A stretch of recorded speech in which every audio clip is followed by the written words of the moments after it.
Okay, Shel, so the new book is Twitterville. Yes. What's that mean? What is Well, Twitterville? Twitterville is a word I use to describe what I think is one of the special attributes of Twitter. And that is, here you have something that's growing faster than any city on earth. It's larger than any megalopolis on earth. And yet most people get sort of this cozy neighborly feel when they're there. That's because it kind of breaks down into little neighborhoods. You get to know people. You get to know about people through talking to other people. And it's got sort of a comfortable retro feeling and it's in the information age, so I thought it kind of captured it. But once you're there, you just start looking around. You can probably find a few people you know. But more than that, you can use the Twitter search tool to find out about topics that interest you. They could be about your business. They could be about hockey. In my case, it could be about the Boston Red Sox. And so my advice is don't even go in talking. Don't be the loudmouth who walks into a room and say, "Hi, I'm Shel. I just wrote a book." And just hear a conversation. Sooner or later, you might have something that's interesting and useful to that conversation, and then post.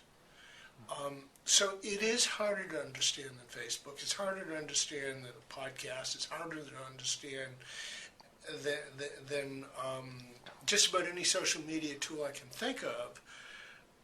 What's special, though, is it lets us interact online more like we do in everyday life than anything that's ever come before it. When you say, what should a business do with it, I went out and I talked to over 100 people in business about how they're using Twitter, and I got more than 100 different answers. Certainly overlap, but Twitter is a communications tool. It's two ways. And that's different than monitoring. You can go onto Twitter and just lurk. A lot of companies do it. They just use Twitter search to find out who's saying what about them.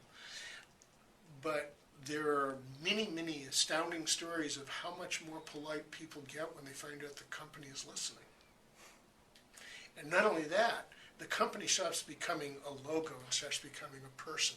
And a person is human and cares. And when you say vile things about a human, their feelings get hurt. So people get more polite. Twitter is about people. People are partly about work. They're not completely about work. If they are, they're really boring. You know, one of the things that is changing is the humanization of corporations. Used to be I'd hand you my business card and my logo was supposed to tell you what sort of person I was. Now you get to know me, and that helps you decide what you think of my logo. And that is a much better way of doing business. That is much more of that retro small town Twitterville feeling that I'm talking about. We don't want the companies that we do business with to be the Borg, these robotic people with cameras glued to their heads. We want to do business with people. We want to know people.